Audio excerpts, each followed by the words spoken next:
إله إلا الله لا إله إلا الله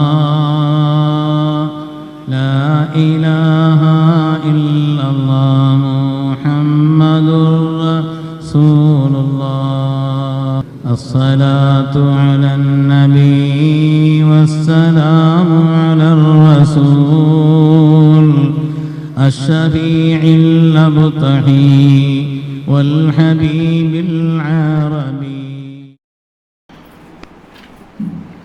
السلام عليكم ورحمة الله وبركاته. الحمد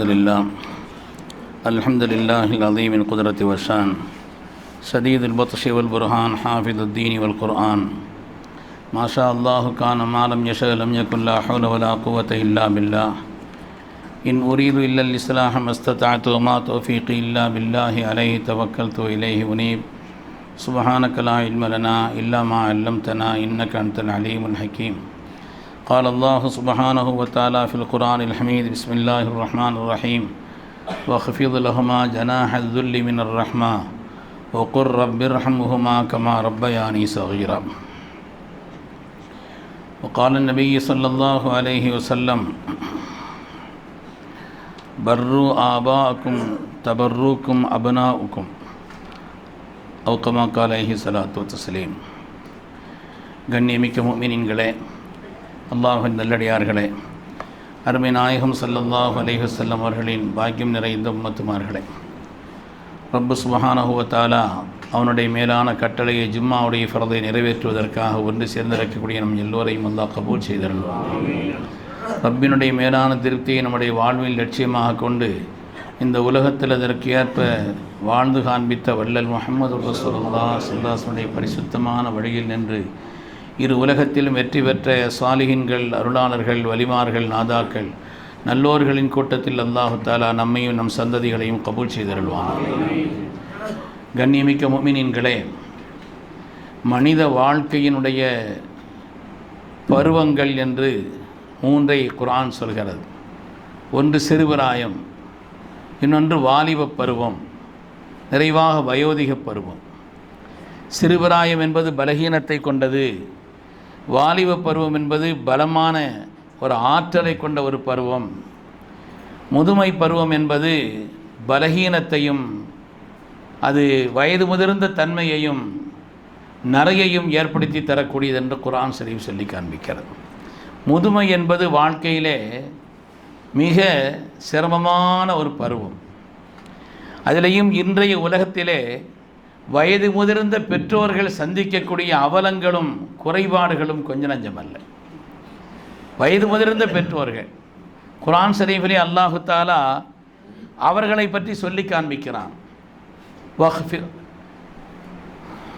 وَقَضَى رَبُّكَ أَلَّا تَعْبُدُوا إِلَّا إِيَّاهُ وَبِالْوَالِدَيْنِ إِحْسَانًا. 6 கடமைகளை அல்லாஹ் சொல்கிறான். முதலாவது, அல்லாஹ்விற்கு அடுத்து நீங்கள் செய்ய வேண்டிய கடமை பெற்றோர்களுக்கான கடமை என்று சொல்கிறார். ரப்பினுடைய வார்த்தையில் وَقَضَى رَبُّكَ أَلَّا تَعْبُدُوا إِلَّا إِيَّاهُ, அல்லாஹ் உங்களுக்கு விதியாக்கி இருக்கிறான் அவனல்லாது யாரையும் வணங்கக்கூடாது என்று. அந்த ரப்பினுடைய கடமையை சொன்னதற்கு பின்னால் அடுத்து அல்லாஹு தஆலா சொல்கிறான் வபில் வாலிதைனி இஹ்சானா, பெற்றோர்களுக்கு நீங்கள் உபகாரமாக இருக்க வேண்டும் என்று அல்லாஹு தஆலா உங்களுக்கு விதியாக்கியிருக்கிறான், கட்டளையிட்டிருக்கிறான், கடமையாக்கியிருக்கிறான் என்று சொன்னான். அந்த ஆயத்தினுடைய அடிப்படையிலே அல்லாஹ்விற்கு அடுத்து நாம் செய்ய வேண்டிய பிரதானமான கடமை பெற்றோர்களுக்கான கடமை என்று குர்ஆன் ஷரீஃப் சொல்லி காண்பிக்கிறது. அதேபோல் அந்த ஆயத்தில் அல்லாஹு தஆலா சொல்கிறான் இம்மா யபுலுகன்ன இந்தக்கல் கிபர அஹதுஹுமா அவ் கிலாஹுமா, உன்னுடைய பெற்றோர்களில் இருவரோ ஒருவரோ வயோதிகத்தினர்களாக ஆகிவிட்டால் என்று குர்ஆன் தொடங்குகிறது. அந்த ஆயத்தை கொண்டு பெருமக்கள் சொல்வார்கள், வயது முதிர்ந்த ஒரு பெற்றோர்கள் ஒரு மனிதனுடைய வாழ்க்கையில் கிடைத்தால் அது பெரிய பாக்கியம்.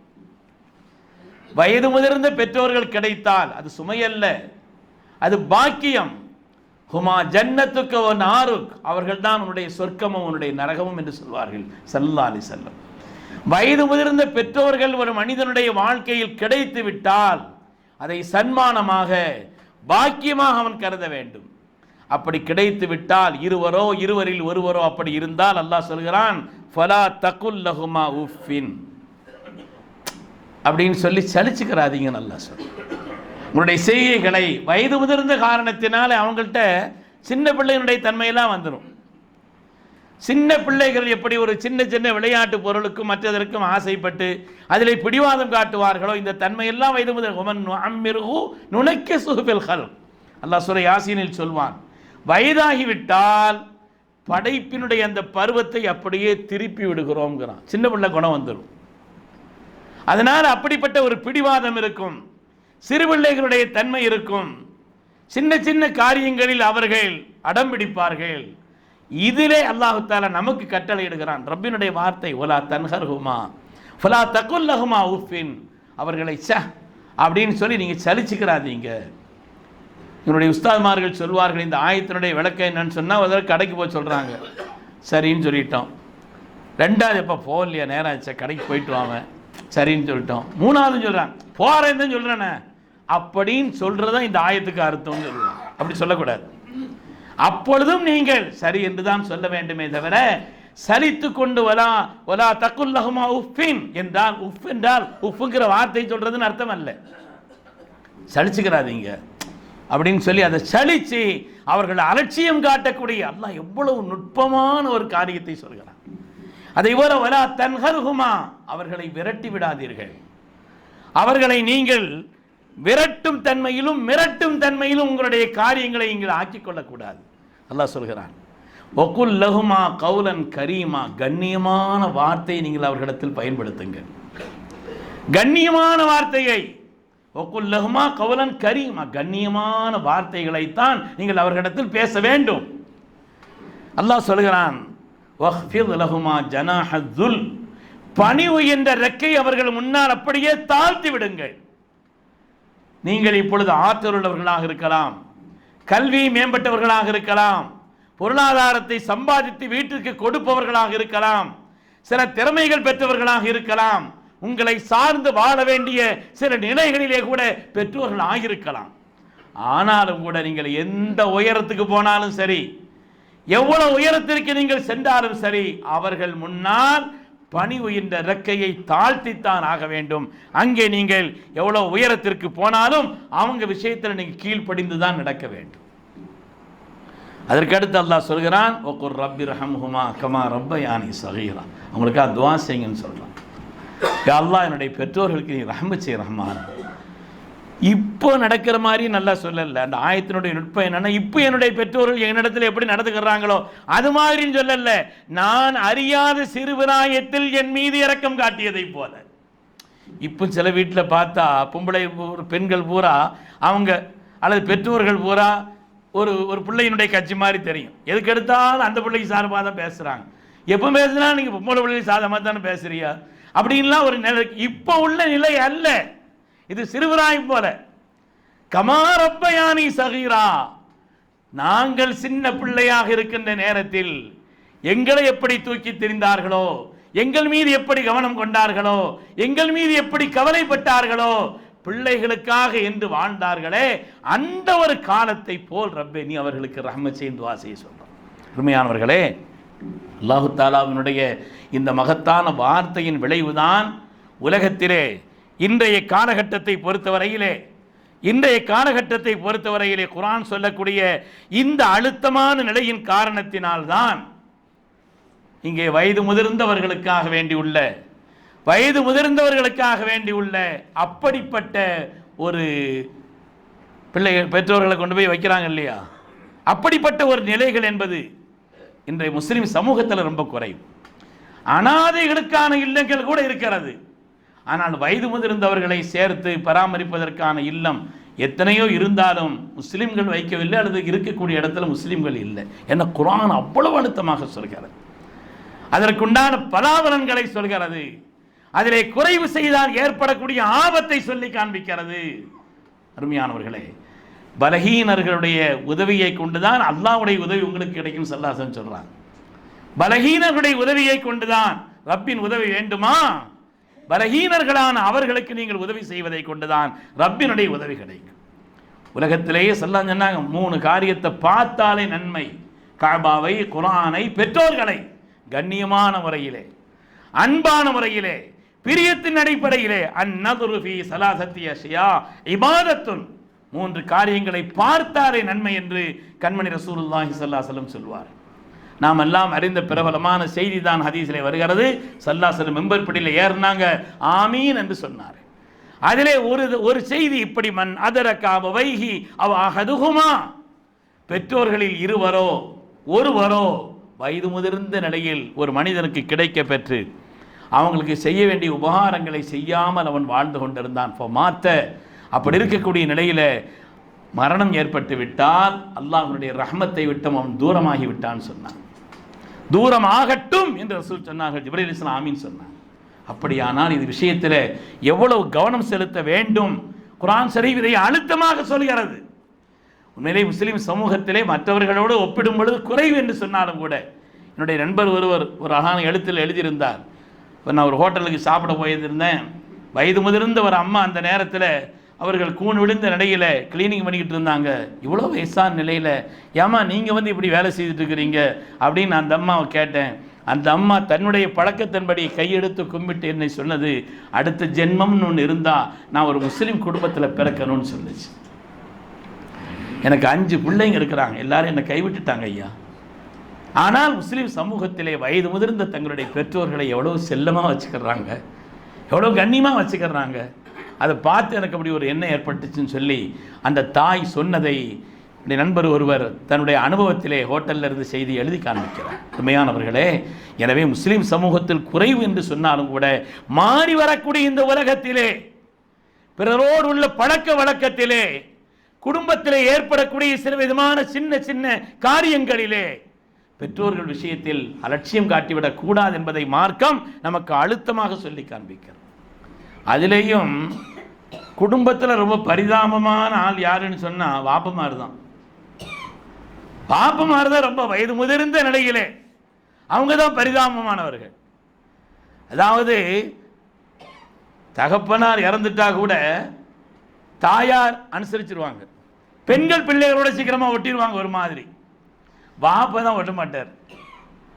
குடும்பத்திற்கு காலமெல்லாம் ஓடாக உழைத்தவர் இப்பொழுது அவருடைய மனைவி இறந்துட்டாங்கன்னு சொன்னால் அந்த குடும்பத்தை பொறுத்தவரையிலே மனைவி இழந்த அந்த தந்தையினுடைய தனிமை மிக மிக மிக வேதனையானது, சாதாரணமானதல்ல. சங்கைக்குரிய டிஜி மதரத் அவர்கள் சொல்வார்கள், வாழ்க்கையில் அந்த விஷயத்தை அனுபவிச்சா தான் தெரியும். ஓடணும், ஆடணும், ஊரெல்லாம் ஓடணும் அப்படிலாம் ஒன்றும் தெரியல. மனைவி இறந்த பிறகுள்ள அந்த நிலைப்பாடுங்கிறது தாங்க முடியாத ஒரு தனிமையும் ஒரு வேதனையும் ஒரு சோகமும் ஒரு கவலையும். அதனால் அப்படிப்பட்டவர்கள் விஷயத்திலே பிள்ளைகள் ரொம்ப கவனமாக இருக்கணும். பொதுவாக பெற்றோர்களுக்கு உபகாரம் தான், ஆனாலும் கூட அவங்களுக்கு எதில் ஒரு பிரியம் இருக்குமோ, சில பேருக்கு வாசிப்பு பழக்கம் இருக்குதா, அவங்களுக்கு சில பேப்பர்கள் வாங்கி கொடுக்கணும். எதில் படிக்கிறதுல கவனம் இருக்குதுன்னு சொன்னால் அதை பற்றி உள்ள எந்த காரியத்தில் அவர்களுக்கு ஈடுபாடு நல்ல காரியங்களில் இருக்குமோ அந்த காரியத்தை. அவருடைய நண்பர்கள்லாம் வந்து சேர்ந்துட்டு இருக்கிறாங்களா, அந்த நேரத்தில் அதை கண்ணியப்படுத்தக்கூடிய நிலையிலே அவருடைய நண்பர்கள்லாம் சேர்ந்து பேசுகிறாங்க, அவங்களே நீங்கள் வந்தால் கண்ணியப்படுத்தணும், அவங்களுக்கு ஏதாவது என்ன செய்யணும், டீ போட்டு கொடுக்கறது, இது உள்ள காரியங்களை செய்வது இவர்களுக்கு ஒரு ஆனந்தத்தை, இந்த தனிமையை அவர்களுக்கு சிரமம் இல்லாமல் கழிப்பதற்குண்டான ஒரு நிலையை உண்டாக்கும் என்பதை நாம் எண்ணி பார்க்க வேண்டும். சொல்லுவாங்க, அந்த மாலுக்கலி அபீக்க, நம்மள்கிட்ட பணத்தை வாப்பமாறு கேட்டுட்டு எடுக்கணும்னு அவசியம் இல்லை, நீயும் உன்னுடைய பொருளாதாரம் உன்னுடைய தந்தைக்கு சொந்தம் சொல்லுவாங்க. நீயும் உன்னுடைய பொருளாதாரமும் உன்னுடைய தந்தைக்கு சொந்தம். அதனால் அவங்க விஷயத்தில் எவ்வளவு கண்ணியமாக நடந்து கொள்ள வேண்டும் என்பதை குர்ஆன் நமக்கு ரொம்ப அழுத்தமாக சொல்லி காண்பிக்கிறது, அழுத்தமாக சொல்லி காண்பிக்கிறது. அருமையான பெருமக்களே, அதனாலே மாறி வரக்கூடிய இந்த உலகத்தில் பெற்றோர்கள் விஷயத்திலே உள்ள, குறிப்பாக வயது முதிர்ந்த பெற்றோர்கள் விஷயத்திலே உள்ள காரியங்கள், அவர்கள் சந்திக்கக்கூடிய அவலங்களும் சிரமங்களும் ஏராளம். எத்தனையோ அனுபவங்களை சொல்லலாம், எத்தனையோ பேரை, ரொம்ப பேணுதலாக இருந்த பல பேரை நான் சில பேர், ஒரு தடவை ஒரு ஆளை பள்ளியில் தொடர்ந்து பார்த்து கொண்டிருந்தவன், ஜும்மாவுக்கு ரொம்ப சீக்கிரமாக வருவார். ஆனால் ஒரு 2-3 வாரமாக அவரை காணலையேன்னு சொல்லிட்டு நான் அவர் வீடு தேடி சென்று அவரை பார்ப்பதற்காக நோய் விசாரிக்க, நோயாக இருந்தால் விசாரிச்சுட்டு வருவோங்கிறதுக்காக போனேன். போனால் அந்த பார்த்த நிலைங்கிறது இருக்குது, வீட்டிலே கடைசி பக்கத்திலே அவருக்கு ஒதுக்கப்பட்டு அந்த ஒரு இடத்துல தனிமையிலே ஒரு கட்டிலில் போடப்பட்டிருக்கிறார். அந்த நேரம் யாரும் அவரிடத்திலும் பேசுவதற்கு ஆட்கள் இல்லை, யாரும் அவரிடத்தில் பேசுவதற்கு உண்டான ஒரு நிலைங்கிறது இல்லை. அந்த நேரத்தில் அவர்களை பொறுத்தவரையில் 4 பேர் அமர்ந்து அவருடைய பரிமாற்றங்களை செய்து கொண்டால் ஆனந்தமாக இருக்கும். ஆனால் அங்கே மூத்திர வாடை அடிக்கிறது, தனிமையிலே படுத்திருக்கிறார். காலமெல்லாம் இந்த குடும்பத்திற்காக கஷ்டப்பட்டவர், காலமெல்லாம் இந்த குடும்பத்திற்காக ஓடாய் அவர் உழைத்து தேய்ந்தவர். அந்த நேரத்தில் நான் சொன்னேன், இந்த அவங்களுடைய காரியங்களை நீங்கள் கவனிச்சுக்கங்க. உங்களுக்கு சிரமமாக இருந்தால் கூட அதுக்குண்டான பொருளாதாரத்தை உண்டாக்கி தரலாம், தயவுசெய்து நீங்கள் கவனிக்கணும். அடுத்து நான் வருவேன், இந்த நேரத்தில் இந்த இடத்தில் வந்தால் இன்னென்ன செய்யுங்கன்னு சொல்லிட்டு வரும்பொழுது அடுத்து பார்த்தா அந்த பிள்ளைகள் நல்லபடியாக கவனித்து கொண்டார்கள். எத்தனையோ குடும்பங்களுடைய நிலை வாய்விட்டு அந்த வயோதிகர்கள் வயதான நிலையிலே தன்னுடைய நிலையை சொல்ல முடியாது. அவங்களுக்கு செலவுக்கு தேவைப்படுது.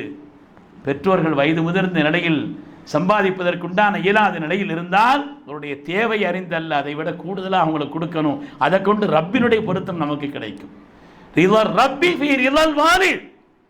பெற்றோருடைய திருப்தி அல்லாஹ்வுடைய திருப்தின்னு சொன்னார். ரப்பினுடைய திருப்தியை தேடித்தரக்கூடியது என்று ஹதரத் ரசூலுல்லாஹி ஸல்லல்லாஹு அலைஹி வஸல்லம் சொன்னார். அருமையானவர்களே, சொன்னாங்க, ஒரு நாள் நான் சொர்க்கத்திற்கு அழைத்து செல்லப்பட்டேன். மேராஜாக இருக்கலாம் அல்லது வேறொரு நிகழ்வாக இருக்கலாம். ஆனால் அங்கே ஒரு கிராத் ஓதி கொண்டிருக்கிறார் ஒரு ஆள். கிராத்தினுடைய ஒலி, அந்த சத்தம் கேட்கிறது. நான் கேட்டேன், மன்ஹாதா, யார் இது? இனிமையான அழகான கிராத்தை உன்னதமான சொர்க்கத்திலே இருப்பவர்கள் எல்லாம் கேட்கக்கூடிய ஆனந்தமான நிலையில் ஓதக்கூடிய இவர் யார் என்று கேட்டேன். காலு ஹாரிஸத்து பின் நுஅமான். அதற்கு ஹாரிஸான்னு சொன்னாங்க. ஹாரிஸா இருக்கிறாங்களே சஹாபிகளில் ஒரு வித்தியாசமான சஹாபி. சொர்க்கத்தில் மனிதன் அவனுடைய செய்த நல்ல காரியங்களுக்காக சொர்க்கம் போவான், பொதுவான நியதி. ஆனால் சில பேர் இருக்கிறாங்க, அவங்க குடும்பத்தில் யாரும் தப்ப மாட்டாங்க, எல்லாரும் சொர்க்கத்துக்கு போயிடுவாங்க. அல்லா நம்முடைய குடும்பத்தையும் இப்படி ஆக்கிடுறாங்க. உதாரணத்தில் துவா செய்யும்போது இதெல்லாம் கேட்கும். யாரும் தப்ப மாட்டாங்க, இப்போ போனால் தெரிஞ்சிடும். ஆனால் காணொலி என்னன்னு கேட்பாங்க. அப்போதான் அவங்களுக்கு பயம் வரும், ஒருவேளை இங்கே வராமல் வேற எங்கேயாவது சென்று விட்டாரா நரகத்திற்கு என்று பயப்படுவார்கள். ஆனால் சில குடும்பங்கள் இருக்கிறது. ஸல்லல்லாஹு அலைஹி வஸல்லம் தஹாரிஸாவை பார்த்து, நீங்கள் அந்த குடும்பத்தில் உள்ள ஆளுன்னு சொன்னாங்க, அந்த கூட்டத்தில் உள்ள ஆளுன்னு சொன்னாங்க. அப்போ கிராத் ஓதுற சத்தத்தை கேட்டு யாருன்னு கேட்கும் பொழுது ஹாரிஸத்து பின் நுஅமான்னு சொன்னாங்க. ஸல்லல்லாஹு அலைஹி வஸல்லம் கதாலிக்கல் பிர், கதாலிக்கல் பிர், கதாலிக்கல் பிர், பெற்றோர்களுக்கு உபகாரம் செய்தவர்களுக்கு அல்லாஹ் கொடுக்கும் சன்மானம்னு சொன்னாங்க. நீங்கள் உங்களுடைய பெற்றோர்கள் விஷயத்தில் கண்ணியமாக நடந்து கொள்ளுங்கள், அல்லாஹ் உங்களுக்கு வயது முதிர்ந்த காலத்தில் கண்ணியமான நிலையை ரப்ப உங்களுக்கு ஏற்படுத்தி தருவான்னு சொன்னார். நீங்கள் கண்ணியமாக அவர்கள் விஷயத்திலே நடந்து கொள்ளுங்கள். நம்முடைய முன்னோர்கள் எல்லாம் பெற்றோர்கள் முன்னால உட்கார மாட்டாங்க, அவங்க முன்னால உட்கார்ந்து இருக்க மாட்டாங்க. இன்னைக்கு கால் மேல கால் போட்டு உட்கார்ந்துருக்க உள்ள நிலை. நம்ம எல்லாம் ஒரு மார்க்கத்திற்கும் அல்லாஹ் ரசூலுடைய கட்டளைக்கும் கட்டுப்பாட்டுக்கு உட்பட்டவர்கள். எனவே அதை தாண்டி ஒரு நிலை அல்ல. அந்த நாகரிகமும் அந்த பண்பாடும் தான் நம்முடைய வாழ்க்கையில் உயர்வை தரும். உலகத்திலேயே சில காரியங்களுக்கான தண்டனை கிடைக்கும், ஹதீஸிலே வந்திருக்கிறது. பெரும்பாலும் அல்லாஹு தஆலா கூலியை கொடுக்கிறது ஆகிரத்தில் தான். இங்கே கூலியின் உலகம் அல்ல, இது கூலியின் உலகம் என்பது ஆகிரத்தான். ஆனால் உலகத்திலேயே சில காரியங்களுக்கான தண்டனை இருக்கும் என்று சொன்னார். பெற்றோர்களை நோவினைப்படுத்தினால் உலகத்திலேயே அவன் அனுபவிப்பான் அதற்கான கஷ்டத்தையும் சிரமங்களையும் என்று வந்திருக்கிறார். அதற்கு நீங்கள் இப்படிலாம் சொல்கிறீங்க, ஆனால் அவங்க என்ன வார்ப்படுத்துகிறாங்க தெரியுமா? நம்ம நினைக்கிறோம் அவருடைய நிலை இருக்கலாம், வயோதிகத்தின் காரணத்தினால், இயலாமையின் காரணத்தினால், தனிமையின் காரணத்தினால், ஒதுக்கப்பட்ட காரணத்தினால், அல்லது அவர்களுக்கு உண்டான கண்ணியத்தை கொடுக்கப்படாத காரணத்தினாலே, மனதளவில் சில வேதனைகளினாலே ஏதாவது செய்திருக்கலாம். இப்பொழுதுள்ள காரியத்தை பார்ப்பதல்ல. கமா ரப்பயானி சகீரா, நான் சின்ன பிள்ளையா இருக்கும்போது அவங்க தான் தூக்குனாங்க, அவங்க தான் வளர்த்தாங்க, எனக்கா துவா செய்தாங்க, எனக்கா கஷ்டப்பட்டார்கள், என்னை இப்படியெல்லாம் ஆளாக்குவதற்கும் மனித உருவிலே இங்கே நாம் நடமாடுவதற்கு உண்டான காரணமானவர்கள் அல்லவா என்று அவர்களுக்காக துவா அல்லாஹ் சொல்கிறான். 6 கடமைகள்ல கடைசியா சொல்கிறான், நீங்கள் ரப்பிர்ஹம்ஹுமா கமா ரப், பெற்றோர்களுக்காக துவா செய்யுங்கன்னு சொல்றேன். உங்களுடைய துவாக்கல்ல பெற்றோர்களை பற்றி உண்டான துவா இல்லாமல் அந்த துவா முடிக்காதீங்க. ரப்பிர்ஹம்ஹுமா கமா ரப்பயானி சகீரா, அவங்க இறந்த பிறகு மாத்திரமல்ல, ஹயாத்தா இருக்கும் பொழுது அவங்களுக்கு துவா செய்யணும். வயது முதிர்ந்த நிலையில் இருந்தால் அவங்க நீண்ட ஹயாத்துக்கு துவா செய்யணும். குடும்பத்தில் அது ஒரு பரக்கத் அவங்களாம் இருக்கிறது. இறந்ததற்கு பின்னால் என்னுடைய தாயார் இப்படி இருந்தால், தகப்பனார் என்னோடு இருந்திருந்தால் நான் அப்படி செய்திருப்பேனே, இப்படி செய்திருப்பேனே என்று கவலைப்படுவதை விட, இருக்கக்கூடிய அந்த காலகட்டத்தில் நாம் மனதளவிலே சலித்துக் கொள்ளாமல் அவர்களுக்கு உண்டான கண்ணியத்தை பேணி நடந்தோம் என்று சொன்னால் நம்முடைய துன்யாவும் சிறக்கும், ஆகிரத்தும் சிறக்கும். சஹாபிகள் அபு துஃபைல் ரலியல்லாஹு அன்ஹு, அவங்க தான் கடைசியாக இந்த துன்யா விட்டு பிரிஞ்ச சஹாபி. சையதுனா அபு துஃபைல் ரலியல்லாஹு அன்ஹு மக்கமா நகரம் அப்படி ஒரு கூட்டத்தை கண்டதில்லைன்னு சொல்றாங்க பெருமக்கள். மக்கமா நகரம் ஹஜ்ஜுக்கு கூட்டம் வந்திருக்கிறது என்றாலும் இப்படி ஒரு கூட்டத்தை மக்கமா நகரம் கண்டதில்லை. கடைசி சஹாபி இந்த உலகத்தை விட்டு பிரிகிறார்கள். மக்கமா நகரத்திலே அவ்வளவு ஒரு கூட்டம் திரண்டிருந்தது. அந்த சஹாபி சொல்றாங்க, நான் ரொம்ப சின்ன பிள்ளையா இருந்தேன். அந்த நேரத்தில் ஜெயரானா என்ற ஒரு இடத்திற்கு நான் சென்றிருந்தேன். ஸல்லல்லாஹு அலைஹி வஸல்லம் அங்கே கரியை பங்கு வைத்து கொண்டிருந்தார். கரியை பங்கு வச்சுக்கிட்டு இருக்காங்க. அந்த நேரத்தில் ஒரு அம்மா வர்றாங்க. ஸல்லல்லாஹு அலைஹி வஸல்லம் எழுந்தரிச்சு தன்னுடைய துண்டை விரித்து அவர்களை அமரச் சொல்கிறார். ஃபபஸத லஹா ரிதாஅஹு, தன்னுடைய துண்டை எடுத்து கீழே விரித்து ஸல்லல்லாஹு அலைஹி வஸல்லம் அமரச் சொன்னார்கள். நான் ரொம்ப சின்ன பிள்ளை, அதனால் கேட்குற ரசூல் ரொம்ப மரியாதை செய்கிறாங்களே, யார் இவங்கன்னு பக்கத்தில் உள்ள பெரிய ஆட்கள்கிட்ட நான் கேட்டேன். ஹாதிஹி ஹும் உள்ளத்தி அருளாத்துஹா, ரசூலுக்கு பால் கொடுத்த தாயின்னு சொன்னார். பால் கொடுத்த தாய் என்று சொன்னார். பெற்றோர்களுக்கு உண்டான காரியங்களிலே கண்ணியமாகவும் மரியாதையோடும் உடைய துஆவை பெறக்கூடிய விதத்திலேயும் அப்படி பெற்றவர்களை சிறப்பான முறையில் பேணக்கூடிய நல்ல மக்களும் இருக்கிறார். அதேபோல வயது முதிர்ந்த நிலையில் தன்னுடைய நேரத்தை அழகான முறையிலே நேரங்களை திட்டமிட்டு திக்ர் செய்வதிலும், குர்ஆன் ஓதுவதிலும், நல்ல காரியங்களை செய்வதிலும், பிள்ளைகளுக்காக துஆ செய்வதிலும் அப்படி கிடைக்கக்கூடிய நல்ல பெற்றோர்களும் இருக்கிறார். இல்லைன்னு சொல்லல. ஆனால் மாறி வரக்கூடிய இந்த உலகத்தில் மற்றவருடைய சில நிலைகளை பார்த்து நம்மிடத்தில் அப்படிப்பட்ட மாற்றங்கள் வந்துவிடக்கூடாது. அதே போல ஸல்லல்லாஹு ஒரு சஹாபி வந்து கேட்குறாங்க, நாயகமே, என்னுடைய பெற்றோர்கள் வஃபாத் ஆயிட்டாங்க, அதுக்கு பின்னால் எனக்கு வேறு ஏதாவது கடமை இருக்குதான்னு கேட்டாங்க. என்னுடைய பெற்றோர்களுக்கு நான் செய்ய வேண்டிய கடமை இருக்குதான்னு சொல்லி கேட்டாங்க. ஆமான்னு நாங்கள் ஸல்லல்லாஹு அலைஹி வஸல்லம், அவங்களுக்காக நீங்கள் ஜியாரத் செய்கிறது, துஆ செய்கிறது, அவங்களுக்காக நீங்கள் துஆ செய்வது, அதே போல அவர்கள் கடன்கள் ஏதாவது விட்டு போயிருந்தால் அந்த கடன்களை நீங்கள் நிறைவேற்றுவது, சும்மா அறிவிப்பு செய்கிறது மட்டும் இல்லை, கவனம் எடுத்து அந்த கடன்கள் இருந்தால் அதை நிறைவேற்றுவது. ஏதாவது வாக்குறுதி செய்திருக்கிறாங்கன்னு சொன்னால், வாக்குறுதி செய்திருக்கிறார்கள் இந்த காரியத்தை. ஒரு சகோதரர், ஒரு பெரியவர் எனக்கு தெரியும், வஃபாத்துக்கு முன்னால் அவர் சொன்ன வாக்குறுதிகளை எல்லாம் பார்த்தால் நான் ஆச்சரியப்பட்டு போனேன். என்னை அடக்குவதற்கு முன்னாலே ஒரு குர்ஆன் ஓதி இருக்கணும், என்னென்ன காரியங்களை செய்திருக்கணும்னு சொல்லி அதுக்கு ஒரு லிஸ்ட்டு அந்த பிள்ளைகிட்ட கொடுத்துட்டு போனார். அருமையானவர்களே, அவருடைய வாக்குறுதியும் ஆசையும் நிறைவேற்றப்பட வேண்டும். ஸல்லல்லாஹு அலைஹி வஸல்லம் கடைசியாக சொன்னாங்க, இக்ராமு சதீகிஹிமா பாத வஃபாத்திஹிமா, அவங்க வஃபாத்துக்கு பின்னால் அவங்க யாரோட நேசமாக பழக்கமாக நட்பாக இருந்தாங்களோ, நம்முடைய உம்மாமாரு அவங்களுக்கு யார் தோழிகளாக இருந்தாங்களோ அவங்கள நம்ம கண்ணியப்படுத்தணும். நம்ம வாப்பா அவங்களுடைய தொடர்புள்ள ஆட்களாக இவங்கெல்லாம் இருந்தாங்க, வாப்பாவுடைய தோழர் அவர். எந்த காரணத்தினால் ஹயாத்தா இருக்கும் பொழுது கண்ணியப்படுத்தணும் என்பது மாத்திரமல்ல, பெற்றோர்களுடைய வஃபாத்திற்கு பின்னாலே அவர்கள் யாரை நட்பாக பழக்கமாக தோழமையாக வைத்திருந்தார்களோ அவர்களுடைய தோழிமார்களையும் அவர்களுடைய அந்த தோழர்களையும் கண்ணியப்படுத்த வேண்டும் என்று கண்மணி ரசூலுல்லாஹி ஸல்லல்லாஹு அலைஹி வஸல்லம் உடைய வஃபாத்துக்கு பின்னாலும் கூட இது நமக்கு கடமை என்று சொல்லி காண்பிக்கிறார்.